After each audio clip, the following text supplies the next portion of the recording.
Hello friends, જેમ બે જય માતાજી. કેમ છો બધા? મજામાં? સ્વાગત છે તમારું મારી રસોઈની ચેનલમાં.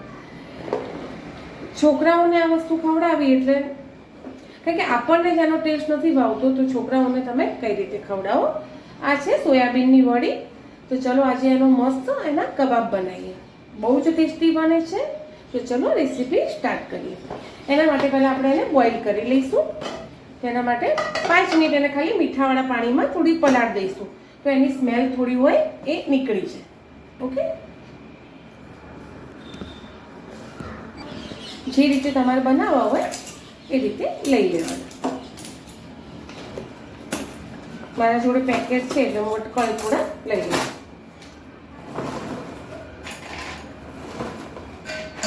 100 ગ્રામ જેટલા લીધા છે કારણ કે મને અંદર થોડું પનીર બી એડ કરવું છે એટલા માટે. આમાં હું મીઠું એડ કરી અને મસ્ત એને થોડા 5 મિનિટ રહેવા દઈશ, 5 થી 7 મિનિટ સુધી. તો એની સ્મેલ છોડી દેશે અને મસ્ત થોડા સોફ્ટ થઈ જશે. તો આપણે મિક્સરમાં એની પેસ્ટ કરતા ફાવે.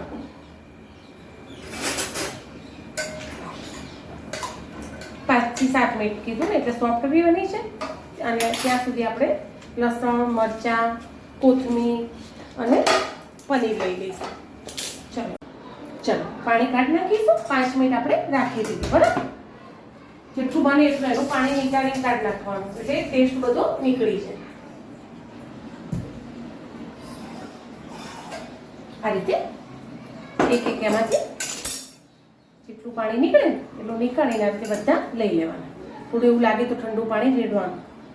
પછી હું તમને આગળ બતાવું કે શું કરવાનું. ચલો, પાણીમાંથી ને નીતારી લઈ લીધા છે જેટલા જોઈતા હતા એટલા. બરાબર, હવે થોડું પનીર લઈ લઈશું અને એમાં એડ કરીશું કોથમીર, મરચાં અને લસણ. પહેલાં પીસી લઈશું. થોડું આમાંથી હું પનીર લઈ લઈશ. ચલો, પનીર જેટલું જોઈતું હશે એટલું લઈ લઈશું. એ ફ્રીજમાં મૂકી દઉં એટલે ફ્રેન્ડ બરફ થઈ ગયું છે એ સાચવીને. બરાબર, આ રીતે જેટલું જોઈએ તમને ટેસ્ટ ભાવતો હોય એ રીતે લઈ લેવા. ચલો, પનીર દેખાય છે ને તમને? બરફ હતો એટલે જેટલું સમારતા ફાવે અને જેટલું મારે જોઈતું એટલું મેં લઈ લીધું છે. અને વડી બી લઈ લીધી છે પાણીમાંથી નીતારી. બરાબર, જે રીતે જોઈએ એ રીતે તમારે લઈ લેવાનું. હવે મસાલા એડ કરીશું. એમાં કોથમીર, મરચાં અને લસણ લઈ લીધું છે. આદુ હોય તો આદુ બી લઈ લેજો, બહુ જ મસ્ત લાગે. બરાબર, આટલું આપણે પહેલાં એને પીસી લઈશું મિક્સરમાં. ચલો, અને જો અંદર પીસી લીધું છે. પનીર લીધું હતું, કોથમીર, મરચાં અને લસણ, અને આપણે સોયાબીનની વડી લીધી હતી. બરાબર, હવે આમાં એડ કરીશું મસાલા. તો એમાં ડુંગળી એડ કરીશું, થોડું અડધું લીંબુ. પહેલાં હાથ ધોઈ લઈશ ફ્રેન્ડ.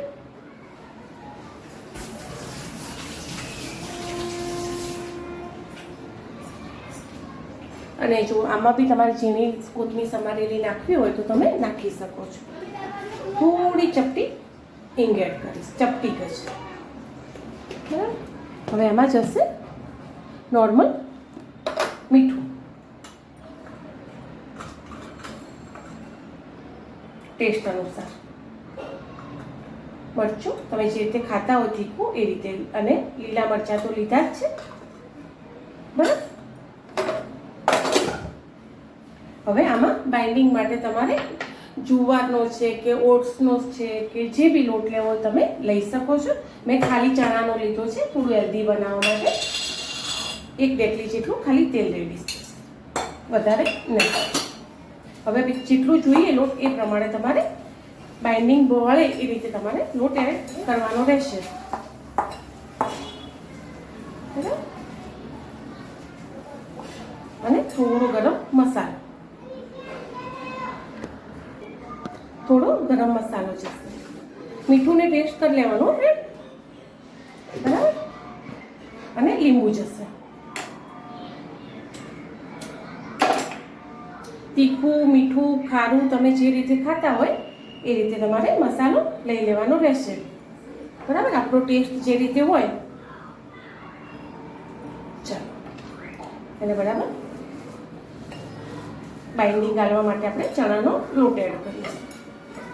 થોડો થોડોક જ નાખવાનો, પછી જરૂર પડે તો વધારે એડ કરીશું.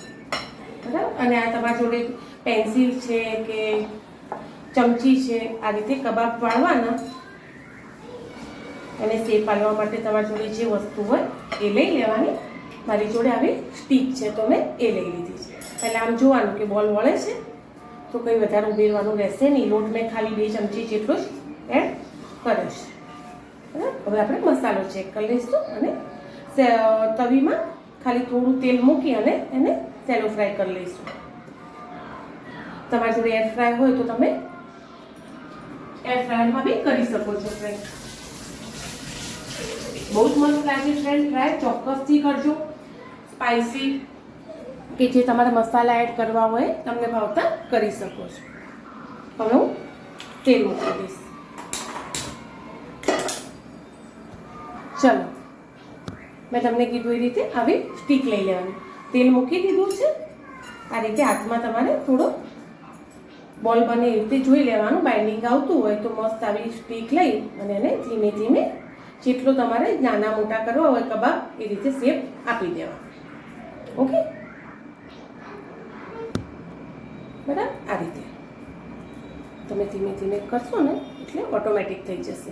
આમ તો આપણે હાથમાં એમને કરીએ ને તો ફ્રેન્ડ થઈ જાય, પણ વચ્ચે એની જગ્યા રહે ને તો બરાબર મસ્ત ક્રિસ્પી ચડે. એ બધી અંદર સુધી એની. આમાં તમે બ્રેડ હોય ને તો બ્રેડ બી તમે એડ કરી શકો છો ફ્રેન્ડ. એનો ટૂંકો બ્રેડનો એડ કરો ને તો મસ્ત લાગે, ક્રન્ચી થઈ. આ રીતે આપણે હવે એને પેન્સિલ હોય તમારી જોડે કે આવી સ્ટીક હોય તો નીકાળી શકો ધીમે ધીમે.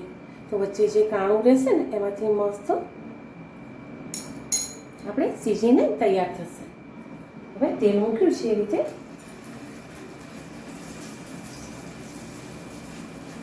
જાડા પતળા એ રીતે કરી લેવાના. બરાબર. આ રીતે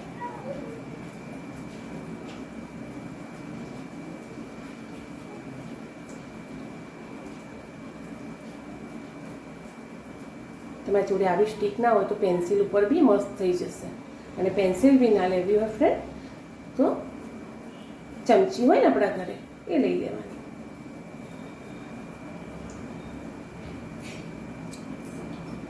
સાચવીને જે રીતે બનાવવાના હોય એ રીતે. બરાબર. પહેલાં હું 3 મૂકી દઈશ થવા માટે. એ જ રીતે ત્રીજો બી કરી લઈશ. આવી રીતે મેં 3 હાલ મૂક્યા છે. પછી ધીમે ધીમે એને ફેવરે જવાનું અને ક્રિસ્પી કરે જવાના. જો દેખાય છે સાઈડમાંથી મેં સહેજ ફેવર્યું એ રીતે. ચલો છે ને આ રીતે તવીમાં આગા પાછા કરી મસ્ત સાચવી અને ક્રિસ્પી થાય ત્યાં સુધી સેલો ફ્રાય કરી લેવાના. તળવાની જરૂર નથી, બહુ જ મસ્ત થાય. એર ફ્રાયર હોય તો એર ફ્રાયરમાં કરી દેવાનું. જો ફ્રેન્ડ કેટલા મસ્ત થાય છે ને તૈયાર. આ તમારે કોઈ રેપમાં ખાવા હોય ને તો બી મસ્ત લાગે. આ તો પછી ગ્રીન ચટણી જોડે, દહીં જોડે, સોસ જોડે. અને છોકરાઓ માટે તો હેલ્ધી છે જ. મેં સોયાબીનની વડી પલાળી દીધી હતી અને પછી એને નિતારી લીધી ગરમ પાણી 5 મિનિટ રાખીને. પછી એમાં પનીર, કોથમીર, મરચાં, લસણ વાટી અને મસ્ત એની પેસ્ટ કરી દીધી. અને એમાં થોડી ડુંગળી અને ચણાનો લોટ લઈ અને મસ્ત બાઇન્ડિંગ થાય એ રીતે પછી આ રીતે કબાબ બનાવી દીધા અને તવીમાં સેલો ફ્રાય કરી દીધા. તો ચલો ફ્રેન્ડ, તૈયાર છે મસ્ત કબાબ. દેખાય છે ને ક્રિસ્પી, ક્રન્ચી, બિલકુલ તૂટ્યા બી નથી અને નોનસ્ટિક તવીમાં મસ્ત શેકાઈ બી ગયા છે. ચલો એને સર્વ કરી લઈશું. અને તમે મેં કીધું એ રીતે ગ્રીન ચટણી જોડે ખાઓ, સોસ જોડે, દહીં જોડે, તમને જેના જોડે ભાવે એના જોડે.